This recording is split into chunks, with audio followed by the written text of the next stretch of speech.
going down to Jamaica to do the psilocybin stuff. Yep. I want to be very intentional, and I don't want to just cowboy it and go down there and be like, all right, give me some mushrooms. Like, let's see what happens. Yep. So feeling good about that. And I've talked to a lot of guys that have really good experiences. I'm definitely kind of scared because I've heard you can definitely ride the lightning a little bit. Hopefully at least one of them goes well. But it's so funny because I would have never in a million years thought I would be the guy going down to do mushrooms in Jamaica.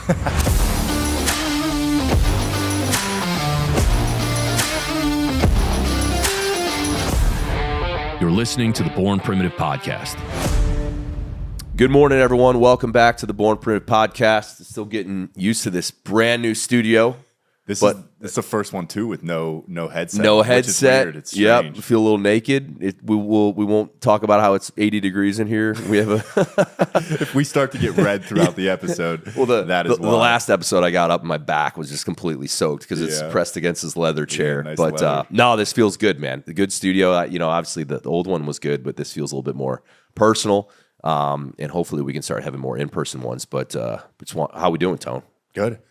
Yeah. It's interesting. Before we hopped on, it's crazy that this will air. We're already 2 months into the year, which is just insane to think about. How it's always the first three seem to go by in a blink, and then I think it's more from our business cadence. Like as you enter Q2, Q3, and then Q4, there's so much going on that it almost slows things down in a weird way. Whereas like these first 3 months are kind of a reset from last year, so it feels like they kind of go by in a blink. Yeah, and it sucks just with the retail hangover that we all face, like because everyone spends so much money over holiday that like you get into January and like everything slows way down. And we've done it enough now. You don't panic because you can comp it versus the previous year, but like it is a little harder in that Q1 to kind of you always feel like, oh my God, we're gonna go out of business. Like what's happening? And it's like, no, this happens every year. Relax. Everyone's still getting back on their feet from spending their entire budget for Christmas and Black Friday and stuff. But we're looking, as a company, we're looking great. I know. Yeah. Garrett just sent that update from the how we're comping versus other business. It's really just super encouraging to see how things are trending in that direction. Did you because I think our last record between you and I was the 2-part of a year recap. So anything you integrated now that we're 2 months into the year? Any new things for you that's been trending since kind of the new year? Or do you feel like you kind of rolled with the same patterns from last year? Any big changes that you made? We talking personal or business? Whichever. Well, by the time this airs, I will have just gotten back. I'm going down to Jamaica to do the psilocybin stuff. Yep. So obviously, what's the exact date on that? The 22nd to the 27th. Gotcha. How are you feeling? Feeling pretty good. I'm a little nervous. Yeah. I'm dialing in the diet now. Like it says, like no pork and all the stuff we talked about. And then I'm working on, prepping for it. Like I'm doing a lot more meditation, and I have like these coaching sessions they have you do, which is really cool because I want to be very intentional, and I don't want to just cowboy it and go down there and be like, all right, give me some mushrooms. Like, let's see what happens. Yep. So feeling good about that, and I've talked to a lot of guys that have really good experiences. I'm definitely kind of scared because I've heard you can definitely ride the lightning a little bit, depending on how it goes. And I know we're going to do 4 ceremonies down there, so like hopefully at least one of them goes well. But I'm ready to ride the lightning, man. I know it's kind of necessary, and I'm excited to come out of it. Again, being very intentional and taking advantage of that kind of 3 to 4 month window where you have to kind of rewire some patterns. And we'll see how it goes. Do you know any of the guys that you're going down with? No, I don't personally. The cool thing is this one it's only former SEALs that'll be in our group. So I think that's going to be a very interesting dynamic. I think it's going to create a really cool vibe because I think in most scenarios, I think guys like us would be pretty closed off if you were with 9 other strangers and you're doing this. But because we all kind of are cut from the same cloth and there's so much we can relate to, even though we don't know each other yet, I think that I'm really excited to see. And I have a feeling there'll be some guys that are bringing some real shit. And hopefully those individuals feel like they can really open up to the group. And I'm bringing my own shit too, right? Like that's kind of the whole point, right?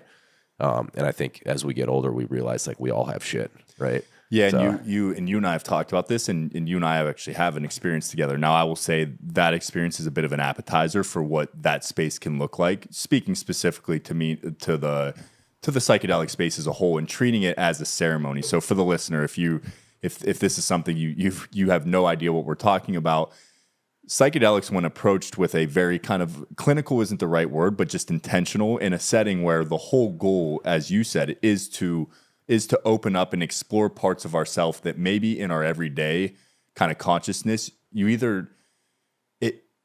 it's almost impractical to explore those things, because in order to do that, you have to kind of step outside your normal way of thinking. So, and Bear and I have talked a lot about what he's going down to do in February.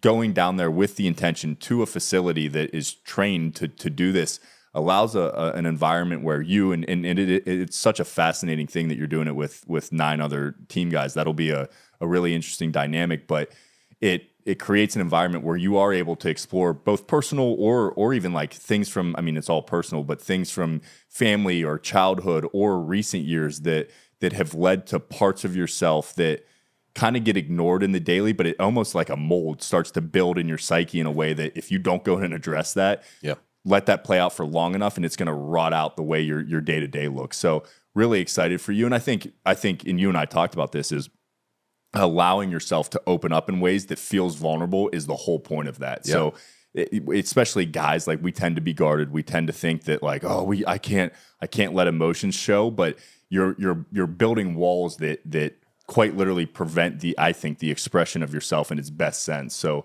I think going down there I always say it's like pressure washing your psyche, and you will, and the thing is, like, it certainly is not, I wouldn't even call it good or bad experience. From mine, having done a lot where you do kind of back to back to back, you're going to have some that feel very connecting and grounding. And then you're going to have some, and I would argue, quote unquote, the bad trips are the ones that people say are the hardest. Actually, a lot of times, if you're approaching it the right way on the back end of it, end up being the most useful ones. Meaning, in the moment, it may be 5 hours, which time is tricky when you're under the influence of these substances. So it can feel like, even at times, like you just went through a whole year worth of processing, and it can be extremely challenging.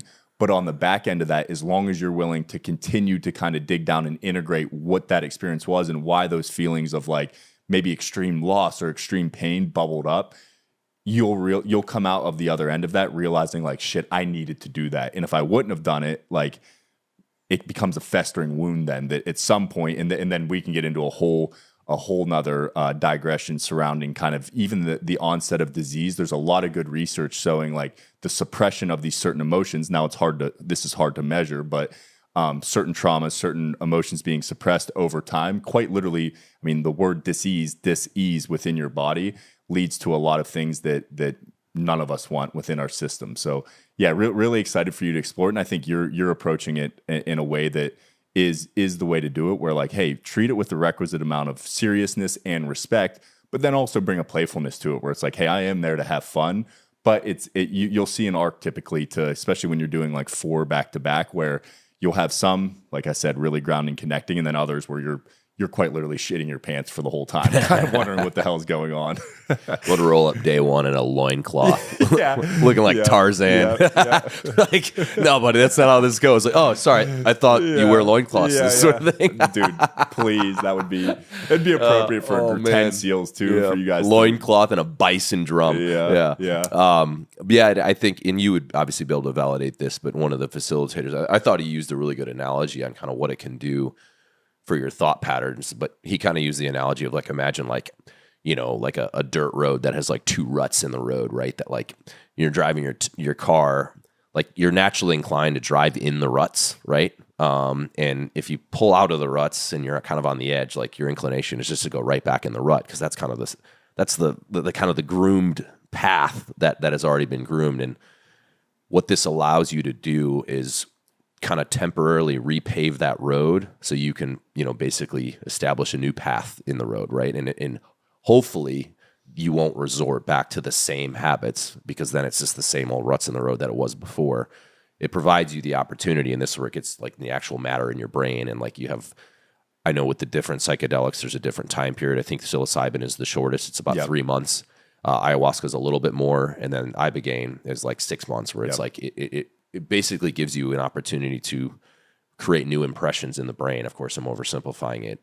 So if you come out of it very methodical and very intentional about what you want to change and you have this new enlightenment and awareness, if you're proactive about it, that's a you know, an opportunity to really alter those things. Whereas before, of course, willpower and all these things can do that. This is just a way to increase the likelihood that it will become new habit. So that's what I'm looking forward to, and that's why I think it's really important that people that do it, you know, you have to put in the work on the back end, and you've obviously explained that to me as well. And this one comes with a program where you have like 10 sessions that, you know, you can use. I mean, I'm just doing like 2 or 3 beforehand, and then I'm saving the other 7 for after. And the guy was like, yeah, it kind of sucks because a lot of guys will do it, but then they won't do the rest of the sessions. And it's like, what a miss. He's like, that's such an opportunity to kind of, you know, walk through the implementation and kind of keep yourself, you know, kind of grade yourself on your progress and making sure that those new ruts in the road you're establishing aren't the same ones, because then guys are like, oh, I got to go back a year later because I was good for 3 months and now I'm doing all the same things again. So, yeah, that, you know, that's kind of how I'm looking at it. And, you know, it's obviously not dangerous.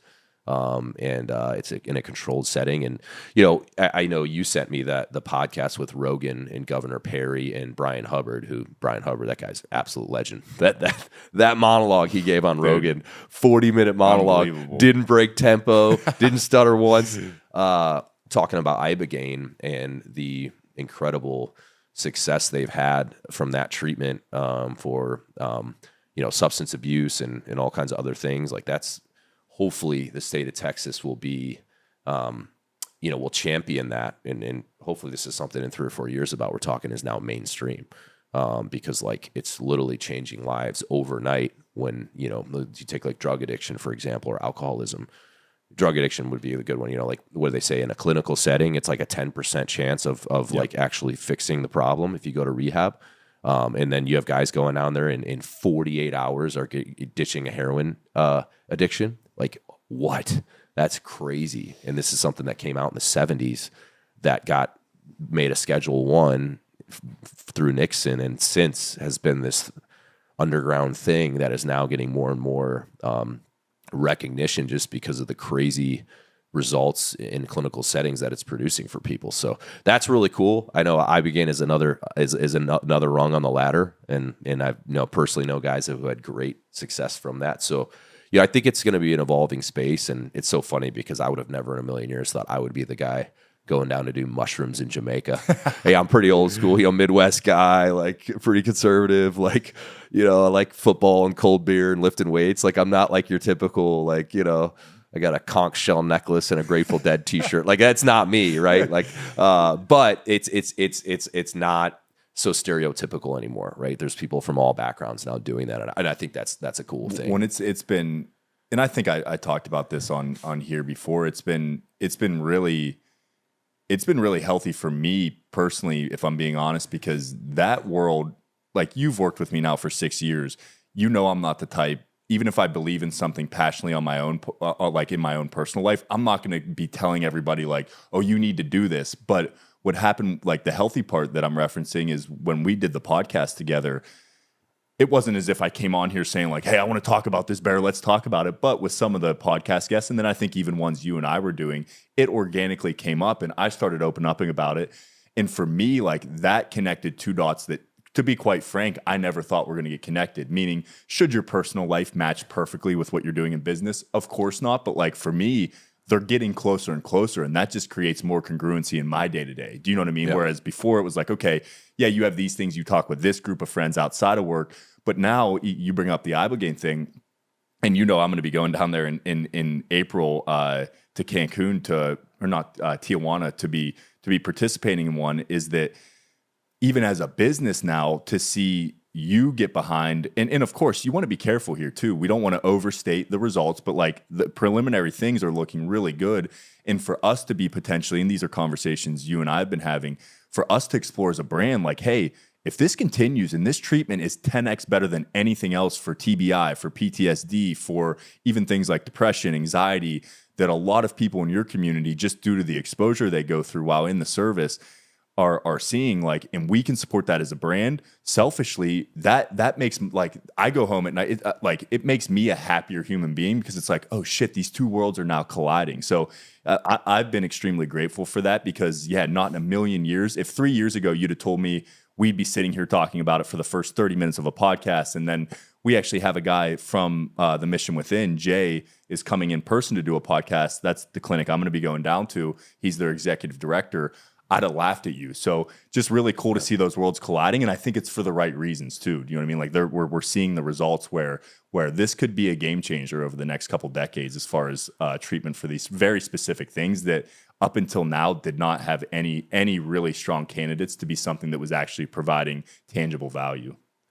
Yeah, well, I think it's, we talked about this the other day with you and Claire, and I talked about, in the future, how do we facilitate bigger ideas, for the company? How do we replicate another Veterans Day, another D-Day shoe launch, et cetera? How do we get rattlesnakes on set for the Don't Tread on Me? Like, these are really cool ideas that we've come up with that have kind of helped us, kind of become more known in the space and be more competitive in the apparel industry, and has led to some success for the company.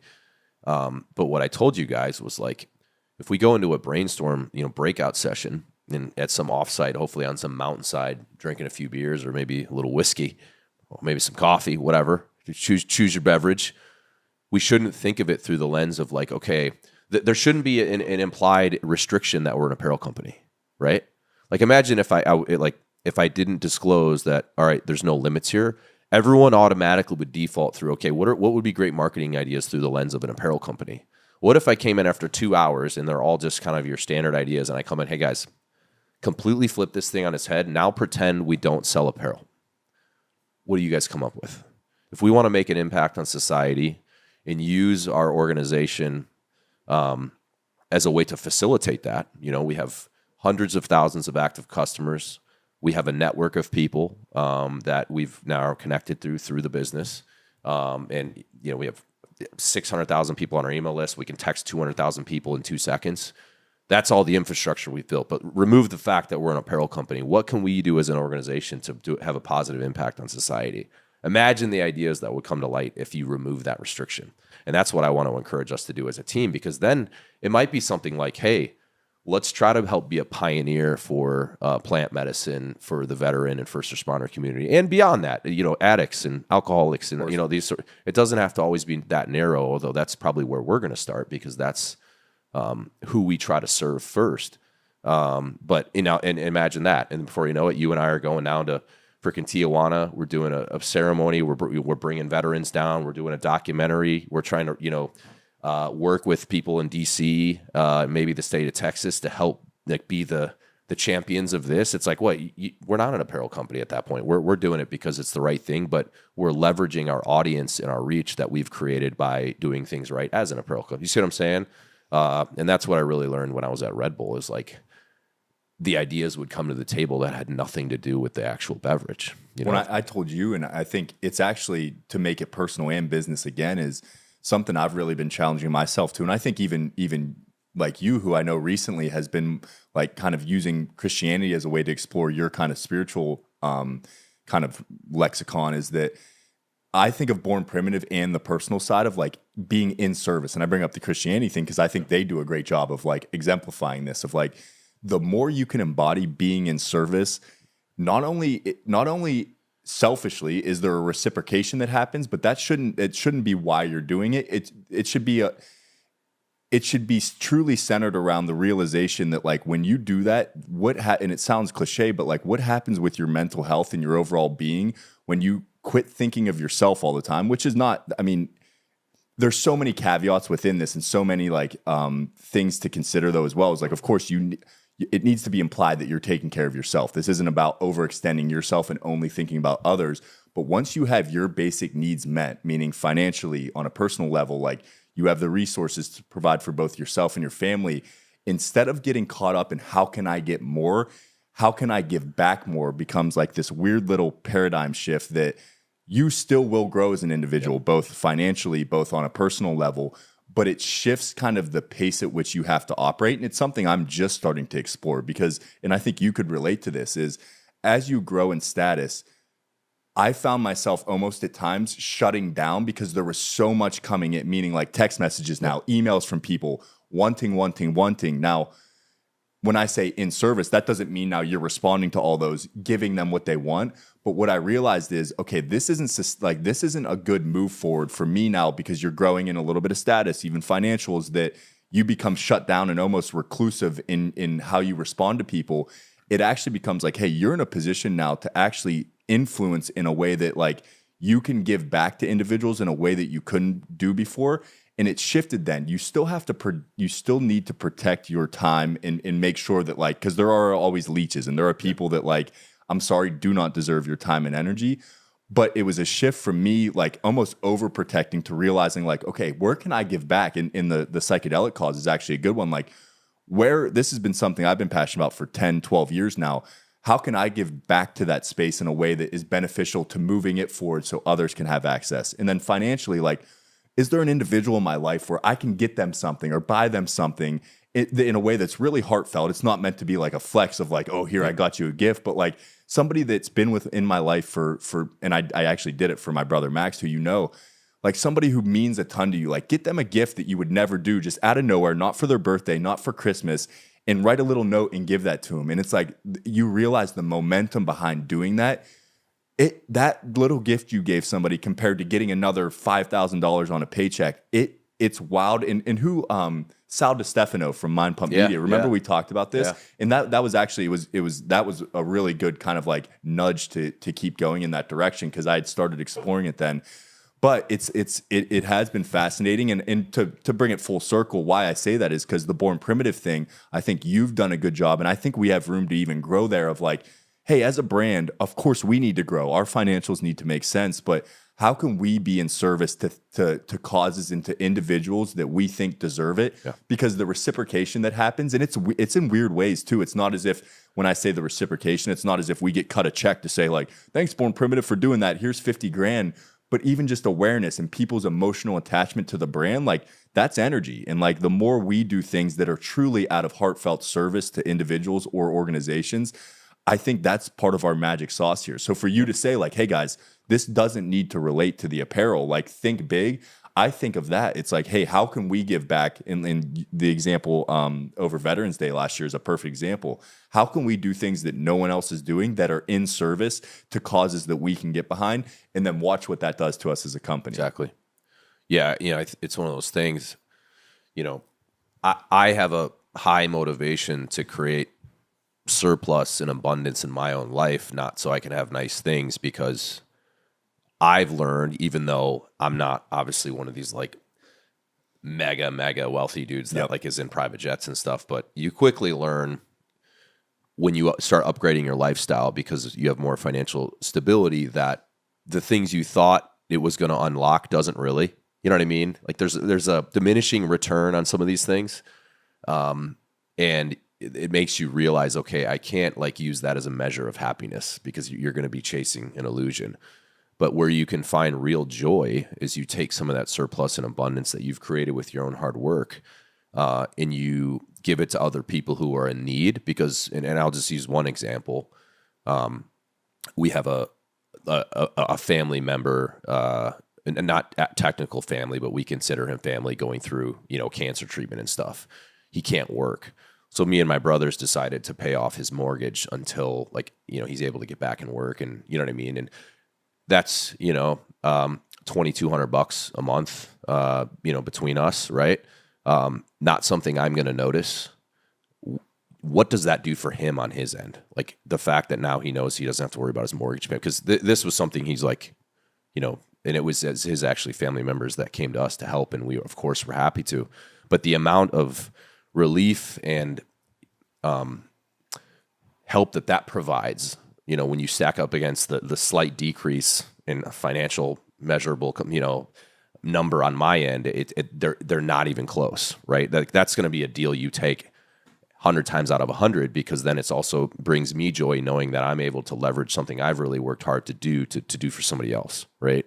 And that's where the real joy comes in. So that's actually what motivates me to pursue financial success. It's not because, I want to buy all these fancy things. I'm probably going to still be very basic.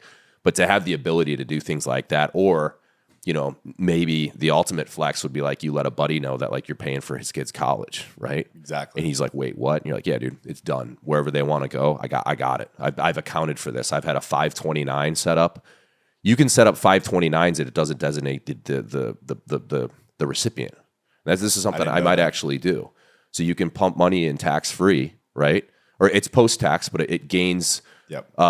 You can put it in index funds and stuff, so it can be getting 10% a year. And by the time our kids are around college age, there could be $1 million in there. And you say, all right, who do I want to now use this surplus to help? You know what I mean? And imagine the joy that would bring to me when I get to see the joy it brings to them. You see what I'm saying? And so that's I guess that's how I look at giving, because I realize that keeping it all to yourself doesn't actually render a lot of utility and joy. The real joy comes from using it in ways that has a disproportionate effect on somebody else. And like the debt was another great thing. Like we saw that. Even the girl, like it was Amy. It was only $12,000 for her, which you know what I mean. I shouldn't say only, but that was the debt, right? And it made it zero, but that was a life-changing moment for her. So the positive impact it has on her versus like the financial, requirement from us are so disproportionate that you would do that 100 times. You see what I'm saying? And I think that's the general theme of all of this that we're doing. And I would even say, while we obviously are privileged to do it, I also see it now as an obligation, right? Like, we need to be doing this because we are in a position to influence, good or bad. So what are we going to do with that responsibility? And of course, there's a lot of people that don't do great with that responsibility, and that just want to show flashy things and flex on social media about their private jet that they drive around. It's to me, like, that makes me want to throw up. Although, hey, you've earned the right to do that. Like I can't knock it, but it's like, man, maybe take that $40 million you just spent on a private jet and imagine what you could do with that. If for others that would do anything for paying off a $10,000 medical bill, Yeah, and there too, what I realized is, and of course our kids are young, so it's actually slightly silly for me to even say this, but I mean, I'm this is the way my brain works. Is I realized, I mean, my oldest is almost 3 now. I was already starting to rationalize too. Like, you'll start to rationalize that, like, I'm doing it for my kids. Like, I'm doing this for their financial success. But then I had a really eye-opening conversation with a good friend of mine's dad, who's done extremely well, like extremely well. And what he said is like, no, like, I didn't give my, and his son is grateful for this now. So as I say this, like, I know both the dad and the son, is that although he had done extremely well, and of course the basics, like the house they're living in and like sporting equipment, of course they probably had good stuff. But when he was 18, his kid didn't get any money, meaning like he even made him save up to buy his first car and things like that. And it's like, you realize this rationalization of like, oh, I'm going to do this to make sure my family's taken care of. It's like, hey, unless you were to do something really dumb, that's going to be taken care of. Like, stop using that as a rationalization to think like more. Because what he said is like, yeah, like my kids is like, now where I will flex for my kids, and it's similar to what you said, is that when his kid was 31 and needed to buy a house, he paid for it in cash and said, you can pay me back at 0% interest. And then I think even eventually he was like, hey, don't pay me back, because like his kid was 30 at that point. And it's like, the difference between psychologically at 18 and 30, like if you're 30 and your kid's squared away and you do that, that just changed their life, because now they can save $4,000, $3,000 a month on their mortgage, and they have a good head on their shoulders. You do that shit at 18, and you give me, when I'm 18, you give me $100,000 to spend, I'm going to be a little asshole. So like, just little things like that, I realized working out that like, hey, like, no, don't convince yourself that when your kid's 18, they should have a brand new car and like 80,000 in their bank account. Like, that's actually extremely unhealthy. And that would be you taking and swinging the pendulum of how, I mean, I didn't have over $400 in my bank account until I was 24 years old. So like, I wouldn't trade that for the world, because it teaches you actually have to stand on your own 2 feet and figure shit out. Now, my parents were still supportive. So if they're listening, I don't want them to think that as if I had terrible parents. But it's like that pendulum, and there's books written about this. Like, don't let the pendulum swing so far now that when your kid's 17, they're the spoiled little brat with the fancy car and all the nicest clothes. It's like, because that they don't have an edge then. How do you have an edge? It's like the boxer who said, like, how do you wake up and go to boxing practice when you're waking up in silk sheets? Yep. Which is just an incredible quote. Yeah. It's the good times create weak men phrase, and I think the best way to set it up is like you gotta set them up to be resilient and resourceful, and then to your point, yes, once they get into late 20s, early 30s, if then you could unleash the financial support, it'd be like kind of like probably like a silly hunting analogy. It's like, imagine you have 100 freezers of meat that could keep forever, and it was like the best shit, and you just were going to give that food to your children when they got older, and like, okay, live off of this. Well, for a while that would be a very good thing, but like, you also need to teach them how to hunt. Yep. And ideally they never need it, but if they do need it, at least they still have the skills to procure their own food. You know what I mean? Like, kind of making a ridiculous analogy. Whereas if you just give them all the freezers of meat and say, okay, this is yours now, like, do good things. If they have not acquired any of the skills of their own for their own life, it's a one generation thing. And then, then the next generation has to go through the cycle all over again and learn the hard way. So I think that a lot of people, that's very hard to thread the needle on that with kids. I would imagine, obviously we're very early in it. But it is important that you make them be scrappy. And you don't need to buy your 16-year-old kid a freaking G-Wagon and all these things that I think just sends completely the wrong message. Like, let's get something safe, but like, we're going to get a used car that maybe is a little bit of a beater. You know what I mean? Not a beater, but you know what I mean? You can't be like, oh, look at their white G-Wagon AMG with the blacked out wheels. And you know what I mean? That's a $200,000 car you're driving as a 16-year-old. Like, if you're doing that, like, you're screwed. Yeah. You know what I mean? You're in trouble. What do you think about Donnie T first few weeks in office? Well, I mean, you know me, like, I had not to swerve. Oh no, I like the pivot. Total 180. Yeah, I like the pivot. Yeah. I was more encouraged.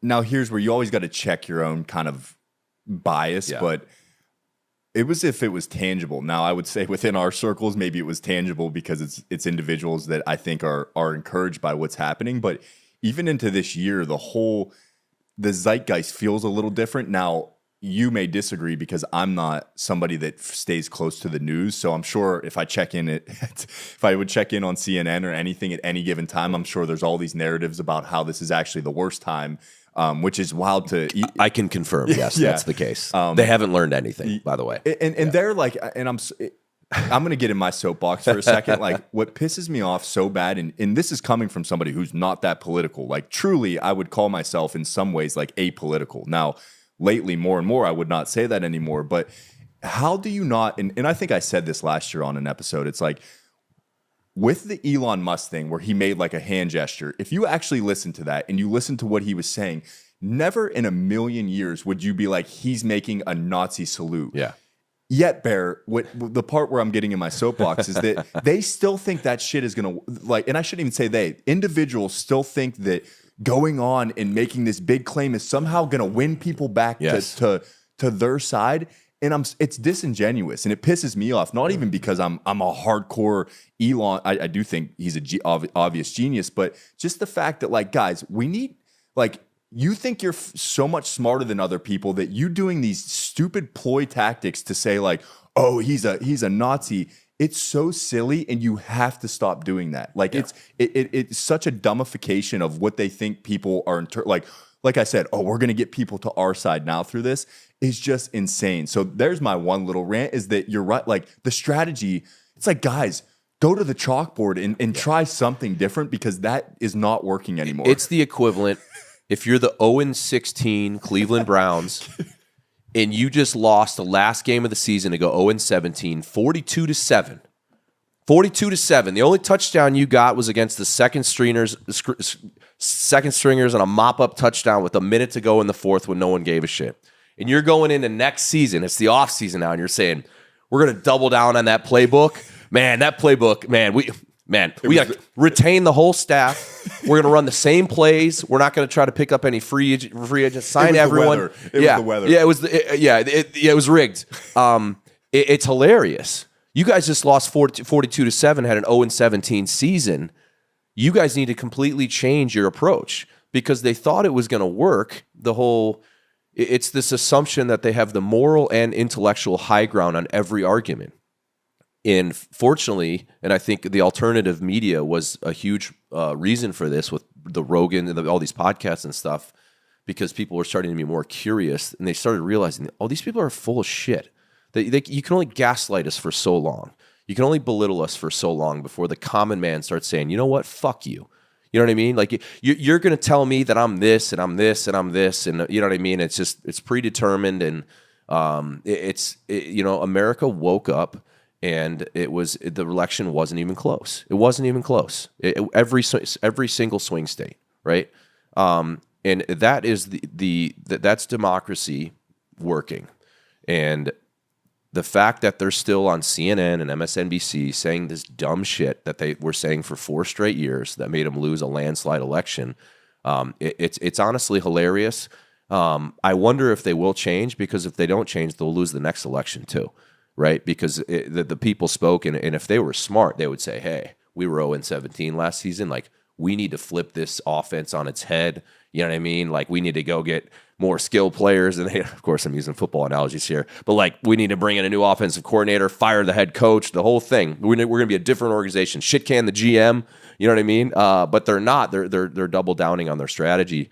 And well, the first thing would be like, hey, let's look. Okay, who are some left leaning people within our party, obviously, that have some charisma, are well spoken, but are grounded individuals. Yeah. And I don't see it. That's the wild part, is how is nobody, like, guys, that's your strategy, is get some reasonable people. Like, people now, and that's the common sense thing that's why it feels so disingenuous to me, is like, if they would just get some people who were, hey, if you have left-leaning politics, but you're willing to sit down and have a conversation with with the right, and have a in-depth, nuanced conversation about why you view the world differently and why your policy is the way it is, that's the way to win people back. Yeah. And then to see, like you said, I mean, you're dead on. To see a doubling down take place, it's like, guys, what are you doing? Yeah. What is it? But it makes me sad almost. Now, I will say, like, it makes it easier then for, I think, for if things trend in this direction, as you said, the next election will look the same. It's funny, because it's not even going to frustrate me anymore. I used to get mad when I would watch it, because I'd be like, are you fucking kidding me? You're going to have the audacity to say that with a straight face when you know you're lying through your teeth, and that never happened. But now I just laugh, because I'm like, I now know the American people are smart enough to know what you're saying is ridiculous. Keep saying it, because you look like an idiot. Yeah. And you know what I mean? And your ratings are down, and no one's watching. No one trusts you anymore because of all these lies that have been exposed. You just saw the thing with 60 Minutes. They edited Kamala Harris's interview. You know what I mean? Then they snipped it up and re-edited it, because like they knew how badly she, you know what I mean? And they might get sued for that. And all these other things. Yeah, and you know the media is in bed with them. Of course they are. But guess what? The mainstream media is less trusted now. So that becomes less of an asset to their party, whereas before, other than Fox News, I mean, they had total dominance of the airwaves. Even these debates. You saw these debates. You remember the one where Trump kept getting fact-checked, and they fact-check her once, and there was all kinds of bullshit she was saying in hers, and in many of the fact-checks for him, they were right. He was actually right. So he's on air in front of 50 million people trying to argue his point, and you have 2 moderators interrupting him actively, so he can't get his point across.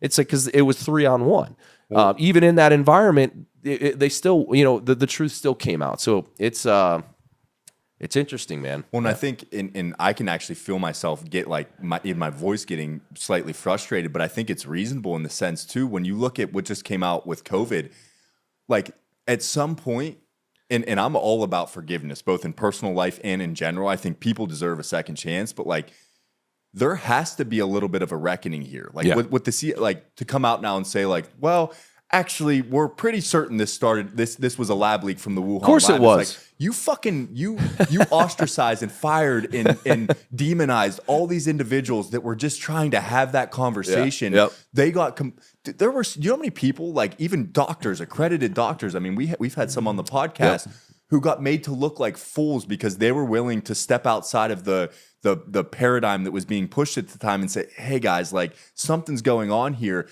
And yet, guess what?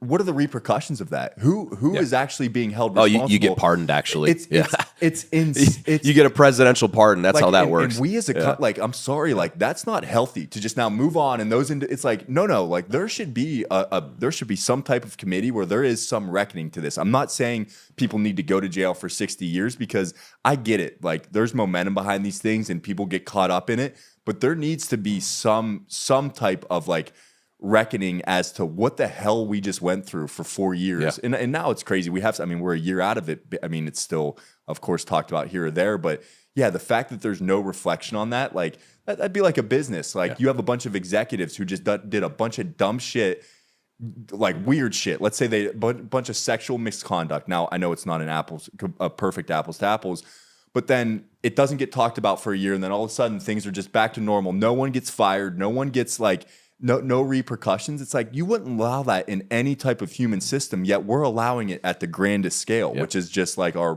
basically our government. Yeah, no, it's frustrating, man. And I think and maybe it's just because I'm more into this now, but I have a feeling it just seems like there's more general awareness on like the powers that be, call it the swamp or whatever you want to call it, that are influencing things on a societal level that are starting to get sniffed out a little bit. You think about big pharma, big food, the lobbyists, just like, and how all that is all intertwined to create the dysfunction. You know, how is it that I think at this point we're $36 trillion in debt as a company? Or that would be good. Hey, insider scoop. Edit that, country. I meant country. Yeah, yeah, we're fucked. Like imagine if that was you in a household, right? Let's say you were, 50 grand in debt, and you and your lady are like looking at the budget, and you're like, hey, here's, I want to run the credit card. I want to send $800 to this to Big Al down the road. Big John, let's cut him $500. And she's like, well, who are they to you? They're just, it's a good dude. Good but well, hold on, you can't even pay your own credit card bill, so why are you putting all this money out? And it's like the debt thing eventually has to be addressed. And what we're realizing is a bunch of people are getting rich off of this system, right? And it's starting to come out literally as we speak. By the time this airs, it's probably even more. But the USAID thing that is, I think, going to become a big scandal of this unchecked fund of money that's going to all these different groups. And what people need to realize that is our money. Like, I know it's like so diluted for the point, it takes money out of your paycheck and all these taxes you pay that you're like, it doesn't really matter. Well, cumulatively, it is all of our own money. And we have people that are not managing it appropriately. And it's like we're driving off of a cliff and no one's willing to freaking, take command of the steering wheel and turn us around. And what it also does is it devalues the money we currently make, right? The more money we print to pay other countries a bunch of bullshit money that isn't appreciated and it doesn't do anything for us, the more it devalues, our own currency and leads to inflation and all these other, then the deficit continues. It's like, how much further into deficit can we go? Because logical people would say, okay, step one, balance the budget. Now we need to create a surplus and start walking that debt back. But if a bunch of people can get rich off of it and they can kick the can down the road 4 more years to the next idiot that's got to deal with it, and then they see, okay, I think it's a completely broken system. And obviously we could spend 5 hours talking about this, but then you talk about the influence of lobbyists and big pharma and, the last podcast we did, with, the influence of big pharma on all these drugs that are just Band-Aids to the problem, but they want to perpetuate that repeated use because they're all making money. So it's just, man, we're realizing that while, our society and democracy is absolutely the best form of governance, there's no way for it to ever be perfect when there's billions and billions and billions of dollars at stake in some of these structures. You know what I mean? And that's like, think, and as a thought experiment, it's really interesting to think through that, like, if a government was truly in service of its people, now in some ways you could argue it is, like there are certainly programs for certain individuals that would be true, but think if all of the people that really had influence within the government, that was their golden star, was that I'm here to serve the people and make individuals' daily lives not as easy as possible, but things like affordability and stuff. Like, think of what that would do to a lot of individuals who are making 35 grand right now, struggling to pay their rent or mortgage. Like, all of a sudden, as a society, if the government's desire, their will was truly to serve the people, and people's lives got even 15 or 20% easier, like, then all of a sudden, and here's the interconnectivity of everything, is like, then you get into the big question of like, what would that do for their stress levels in their health? And then the reliance on things like big pharma, there would be a collapsing of the certain system. And that's what you're saying, is that, well, the issue is that the current system quite literally is the structural integrity for all of these other entities in order that they live and thrive. So it's everybody's in bed with everybody, and that's not meant to sound conspiratorial. It's actually like you can trace the money here. This isn't some tinfoil hat thing that requires you to like pin together all these different things. And it is eventually, you're like, it is almost like a war on consciousness, that like if people truly understood what the hell was happening here, everybody would be like, we're not fucking doing this anymore. And then you get back to like what the founding fathers did. It's like, hey, there is precedent. And of course I'm not sitting here calling for a revolution, but eventually you realize like, wait, what are you actually doing now? And I think right now it's happening in a weird way that like I'm grateful of, because I'm optimistic about the direction it's going, because I think people are starting to finally say like, wait a second, what? Like, this is how it works? And now too, what I do want to throw in a caveat here, I understand it's complex, and I also understand I don't understand 1% of the complexity of it. But when you boil things down to like first principles, like I said, the government should be in service of its people. There are thousands of examples where that has gotten so far from the truth that we have to some degree, clean that up. Yeah, and a piece of optimism here, and this is of course my own opinion, but in Trump's first few weeks in office, the advantage with a guy like him, and there's a lot of people that hate his guts, and you're entitled to that opinion. But here's an undisputable fact about Trump, is like, the dude's a self-made billionaire, right? And obviously he had some family before him. Like, I don't want to say, maybe not self-made. The dude is a seasoned billionaire that's been doing business his entire life. People need to remember and realize that we don't necessarily need our president to be liked by on the international stage. It doesn't really fucking matter, right? He is our representative. Consider him our defense attorney, or if this was a professional athlete, he's our agent. He's working our next contract. His role is to represent our country on the world stage. And since he does come in with a background in business, he understands the incredible leverage we have as a country on all these other countries. And so when he comes in and sees these ridiculous trade deals we have, and these relationships we have where we're just completely getting screwed over, or whether it's NATO or we're funding 80% of it, and it's like, wait, this is a European-based alliance. Like, this is mainly for you guys, man. We're across the Atlantic. They're never going to get to us, right? And they don't want to fuck with us. So, like these things where it's like, well, you take two seconds to look at it and you say, wait, how is this? You know what I mean? And that's what he did in his first presidency. He imagine being like briefed by the president on all these like things that you of course are not privy to until you become the president. And you look at it with any bit of common sense. You wait a second, Mexico's doing that, and all the leverage we have on them. Not a single person has thought, hey, let's pull on that lever a little bit. Let's tighten the screws on them. He's doing that everywhere simultaneously. I don't know if you saw the news that Colombia was like, we're not going to take back any immigrants. Like, we're not going to let you land your plane. Trump puts out a tweet. It was like, we're going to do this, and we're going to do this, and we're going to do this. And if and this needs to be acted, immediately. If you don't change, the Colombian president changed his stance in less than 12 hours, and even offered up Colombia's own planes to help with the deportations. We did the same thing with Mexico, right? He put a huge flex on Mexico. Within 24 hours, they've worked out a temporary deal. Same thing happening in Canada. He's a businessman, and he understands the leverage we have on all of these other countries, and he realizes we've been being misrepresented by our own politicians and actually exercising that leverage, right? And I think that's what's been missing, is you have these career politicians that some of them eventually become the president, and they don't see it through that lens of, wait a second, there's so much leverage we have on here. We need to be serving, our country first, and not getting taken advantage of by all these countries that have their hands out, that are, just taking advantage of the incredible wealth we produce as a nation. Right. So like, I think that's what I'm most optimistic. And it cracks me up, man. I mean, it's like every day you see a new headline where he tweets something out and it's very unconventional. It's not very presidential. But guess what? He knows what he's doing because he knows that Colombian president is going to see that tweet, or a staffer is going to go, hey, sir, like, or ma'am, like, you might want to look at this because the president of the United States just tweeted this out about you. And guess what?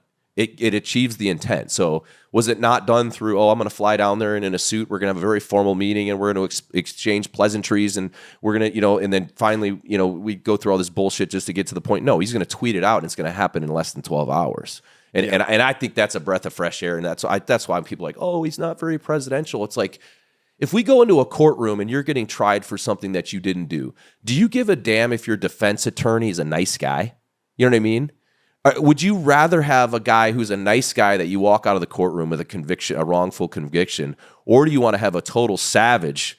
You walk out of there, he adequately defended you, and you're like, all right, well, I'm not going to go get a beer with this guy, but damn, this dude knows what he's doing, right? Same thing with your sports agent. You're going to be like, oh, this guy was so friendly in the contract negotiation. Like, I'm going to retain him for my next contract offer. It's like, no, you want the opposite. You want the guy going, no, my guy needs another $5 million. He's worth it. You guys are undervaluing him. We're walking unless you come back with a better offer, right? That's what we need as the leader of the free world. And so it's like, oh, he's not very presidential. Like, what a stupid way to evaluate someone, because that's not his job.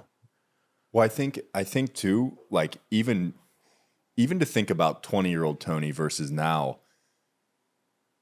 At 20 years old, I probably would have been like, oh, this guy, I can't take him. Like, he just his personality, he's arrogant. But why I say 20 versus 30 is that, or give any time period, like what you learn when you have to, especially here in business, when you work with a lot of different personalities and a lot of different individuals, what I think you build is an appreciation for different styles and how different styles lead to different outcomes. Meaning, like, even think of you and I style. You and I have a very different, even management style and how we operate within business. But we've worked together long enough that we see the value in each different, like that different type of personality. And if you manage people in groups long enough, you realize you need that diversity of different styles. You need somebody to be a hammer sometimes. You need somebody with extreme people skills. You need somebody who's a complete nerd who just loves to like dig into data for a month. You need that person who is just able to connect with everybody. And I bring that up because I think you're right, is like what we need right now is for some people who have the experience to get in here and say, what the fuck is going on? And be willing to actually turn some rocks over that nobody has. Now, of course, we're steel manning a very optimistic view. Could there be some things that end up happening where we're like, oh, that didn't work? Of course. But I like what you said of like, hey, this isn't meant to be the father figure of the United States. Like, he's meant to lead the country, meaning set us up so that hopefully individuals' lives get better because the country as a whole gets better. So yeah, just a way to frame out, even in my own experience, that like, hey, certain individuals, that doesn't make them a bad person because they're not your flavor. And I would argue within any group of people, and that's why him surrounding himself with like the Tulsis and RFKs, like in the Viveks, like you start to realize there's not a common thread between all of them. Now, some of them more than others, but what I love about that is like that group of individuals, I'm not saying they're the utmost expert on everything they talk about or just compared to everyone. But what you realize, the thread amongst those people is that I genuinely think they are there to try to make America a better place. And for RFK, like make individuals more healthy. I trust my sense of that. Now, of course, could that be off? Of course. But I think that thread is being tied where instead of, as you said, career politicians, I really do think you're starting to see people who actually give a shit getting into positions where they can influence change. Yeah, and I think a lot of people are on notice right now with the new leadership coming in, the RFKs of the world, the Kash Patels.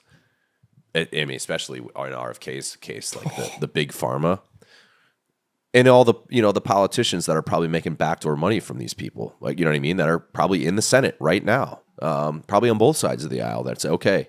The gravy train is about to come back to the station because. the thing's about to get shook up a little bit, and a lot of them were probably getting away with this gig for a long time, and it was going unchecked. So it's just funny, you probably saw the Instagram post of the letter I wrote for Tulsi's nomination, and I'm to this point where I'm pretty good at not really giving a shit what people think. I'm way better than I used to be, but of course we're all human. So once the post went live, I was peeking at the comments just in the beginning, and she had shared it to her story, so I'm sure a lot of the comments came from like her haters that like wanted to like flood the post, so it was fine. But it was amazing how many people were just saying the most ridiculous things that were not rooted in anything. And one example would be the Russian asset theory, right, which came from Hillary Clinton. And it's like, guys, and I saw a couple of the threads, because it's funny because then our people come in and they argue for us. Like, it's like we don't even have to comment back to that, right? But it ends up being like a 50 reply single comment because it's 3 people just arguing and wasting all of their own time trying to convince each other on someone you don't even know. But I was glancing at it, and it's like these people that are so entrenched in their position that she's a Russian asset. How could she be the head of the intelligence community? It's like, guys, do you realize how many times the Democrats have now played that card and it got completely debunked? I think this is legitimately the 4th time they've played it's like anytime something like doesn't go their way, they're like, Russian asset, you're a Russian. And it's like literally, you know what I mean? And they haven't learned their lesson that like, stop playing that card because no one's going to believe you. Yet the people that of course are entrenched in that camp, they cannot remove their own confirmation bias. So you have a completely untrustworthy person like Hillary Clinton that tries to label Tulsi Gabbard as a Russian asset, and they all, get on the bandwagon, and then that becomes fact in their eyes. And then they're the people going on social media and having a 50 comment argument with someone they don't even know about. Oh, she's a Russian asset, and if she takes over as the director of national intelligence, like everything's going to be compromised. And it's like it's just so insane, like how gullible people are to these ridiculous lies and smear campaigns, and honestly just kind of made me laugh the more I looked at those. And then I of course, and we're still getting comments on. I keep getting stupid notifications like, God damn, I don't want to see this post anymore. But it just goes to show you, and it gets back to that, the whole idea that once you have kind of a strong belief, even if things that happen that are so counter to the reality of that belief that you won't even comprehend or acknowledge the existence of those facts. Like you literally, it's just like they don't even exist. And obviously we're all guilty of that. And that's why, I think we're on the winning side right now. I genuinely believe that, but there's going to be a time, of course, in our lifetime where at least the party I align with, like typically the Republican Party, they're going to do something wrong. And at that time, I need to have the balls to be like, no, I know typically I vote Republican, but like what they did here, XYZ, was screwed up. And I need to have the balls to vocalize that, not be like, oh yeah, that was great, I totally support it. And it is a challenge because we want to kind of go with the flow on those things, but most can't, because once you're in your position, it doesn't matter what's presented. It doesn't matter if you win 42-7 and you have an 0-17 season, you still think, nope, we're sticking to these ridiculous issues and gender pronouns and everybody's racist and all these other things. And it's like, guys, that didn't work. You belittling the entire country for 4 years didn't work, and people spoke. But to bring this podcast full circle, that exact good luck with that. I don't know how you're gonna do that. Exact mechanism is actually why. So I think it's why the thing that first piqued my interest about psychedelics was me wrestling with some things about even whether it's childhood or my own personal identity, is that they provide a perfect mechanism, and you'll see how I'm bringing this full circle, is that they provide a perfect mechanism for realizing parts of yourself where you do have extreme attachments to parts of you that you don't need anymore, and you're able to kind of like view it from a different perspective because they as a mechanism kind of remove you from your everyday perspective, and you can truly kind of take a 360 look at your life and your identity and say like, oh, like that was something you developed when you were 12 because like your dad said something to you and you realize you don't need that anymore. Let's get rid of that. Now, it's not as easy as just saying let's get rid of that. It takes work then to integrate it, which you talked about. But I actually think what we're seeing at a macro level is when you're unable to do that on an individual level, what you do is you project that on then through things like political parties. So what we have is actually a bunch of people who have never held a mirror up to themselves and say, where are there parts of myself that I don't understand and should integrate in a different fashion? So what then happens is exactly what you said, where they become locked into and this happens on both sides. You become locked into a way of thinking that then morphs into your identity, and you don't have the tools to step outside of that and develop a true sovereign kind of perspective on the world. So I actually think it really is a macrocosm of the microcosm. And I bring in the psychedelic side because those are a great kind of mold breaker at taking you and just blasting that and saying like, hey, motherfucker, you need to develop an identity for yourself. Like, who are you? Now, that gets, and that can be, and I've told you this, like that can be slightly destabilizing, and you need to make sure you have good people and systems around you to help you kind of like walk through that, because we all operate like it's having identity and a perspective and an ego. Without that, you have no way of individualizing yourself. So as you put that back together, it takes time, it takes patience, and it takes good people around you to help kind of sand those edges. But I think if we were to do that more collectively, you would see less of that, where people just get so entrenched on a certain ideological bend, and then even given all the evidence in the world, they can't break free of that. Similar, I mean, you see that in individuals who like they have something about themselves where they like that is their truth, and no matter what you present to them, they're not going to step outside of that. We're seeing that at scale now, and that's a really bad place for a country to be. Yeah, and I think we're all. I'm definitely guilty of that. Yep. And that's why I'm gonna do the Jamaica thing. I'm hoping it'll be it'll be that polygraph test of like, all right, buddy, I know you. You're full of shit. And I'm like, oh damn, you're right, I am. Well, let's. Where are we at on time here? Do it. Let's do a quick round. What's one thing you're excited about for Born Primitive this year? We'll talk one Born Primitive thing. Honestly, the thing biggest thing, one answer. What I'm most excited about is for us, this is going to be really nerdy and no one's going to be able to relate to this, but this is one of the first years, and I'll give a shout out to John, our supply chain director. Like, we're in a really good inventory position that matches the goals we're trying to achieve. Whereas before, there was always a slight disconnect. At times, we were actually over inventoried from a cash position that's really unhealthy. Yeah. But then other times, we were setting these lofty goals and actually didn't have the inventory backing to support that. So this year we're in a position, and specifically the shoes and like tactical and outdoor, we can push hard into those verticals. And I know, because I know the numbers, I know that we have the actual inventory to support that, so that we don't hit 3 months and be like, oh shit, it went really well for 2 months, but now we're out of stock. So that really nerdy, specific, technical thing, but I'm excited by that because we haven't had a year like that in a while. That is very nerdy, but very, very important. Yeah. What's your shit? I don't know if I could boil it down to one, man. I think the expansion in footwear is really exciting. Like even just the new colorways of the Savage One, and I'm rocking one of the high tops right now. Prototypes. These won't.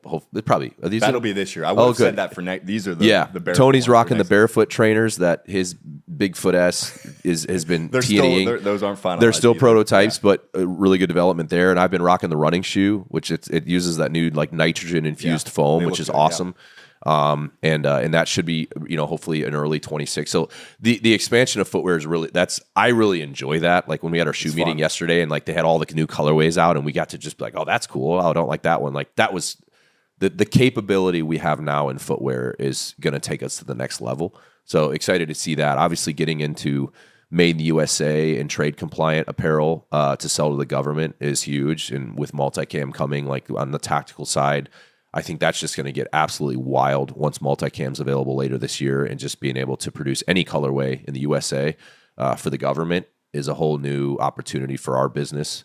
Then looking at Veterans Day, obviously big plans. I'm going out to meet with Black Rifle. By the time this airs, I will have gotten back, but trying to get some other entities involved in the debt forgiveness thing because that was such a obviously just a massive moment, and now I'm emotionally connected to it. I almost now feel like this is like in a way my calling every year to do this. So I'm excited to see what that turns into because I was out in Vegas. I met with the UFC. I guess I can disclose that now. It's not really that big of a deal, and I want to get them involved. And we might look to become a partner of the UFC, but also as part of that deal, I want them to contribute to the debt pay off. So if we could get Black Rifle and the UFC involved for Veterans Day, I have some wild ideas on how that could become. We did 11 million this last year. I think that number, I would love to 5x that number, maybe 10x that number, and I'm not even kidding.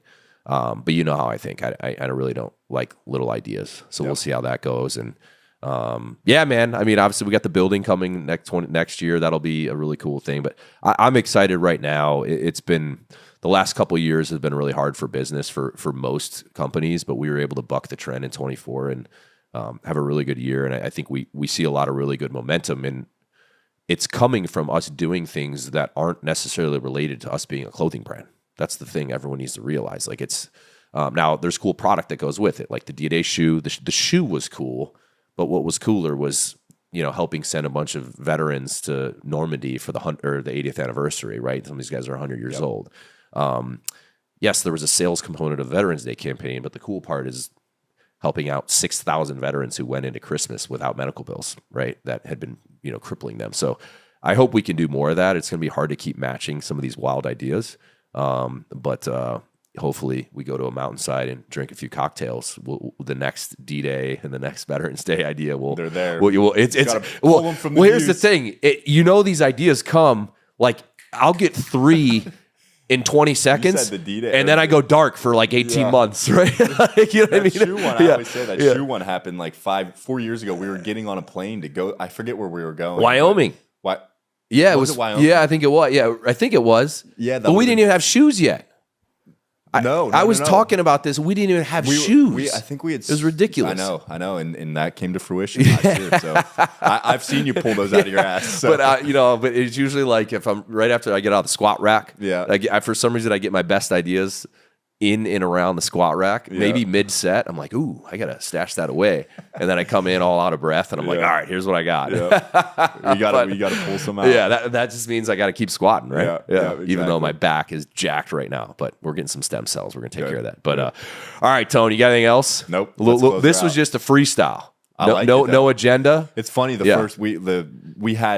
We had some topics we wanted to talk about, but the first 30 minutes were not anything. Not scripted at all. Yeah, we're like, all right, maybe let's dabble in politics and let's check in, and I go right into psychedelics for 30 minutes. It was good. I can always. Well, hey, thanks for listening. We appreciate it. And one thing, I'm gonna probably start putting out at the end of these episodes. One thing that could really help us is if you guys are getting something out of this content and it's adding value at all. One thing you can do for us, of course, we're never going to charge anything, but please like and subscribe on whatever channel that you're listening on. That helps us obviously broaden the reach on what we're doing. And we're in season 2 here. We're in the new studio. We're going to keep doing this. I enjoy it a lot. We have the privilege of being able to talk to so many cool people as guests. But I want to do more of this, Tony, where we come in and just bullshit. Maybe with a little bit more agenda next time, but I think there's opportunity rather than just interviewing all the time to be doing stuff like this. So. Hope you all got something out of that, and we will catch you on the next one. Thanks, everyone.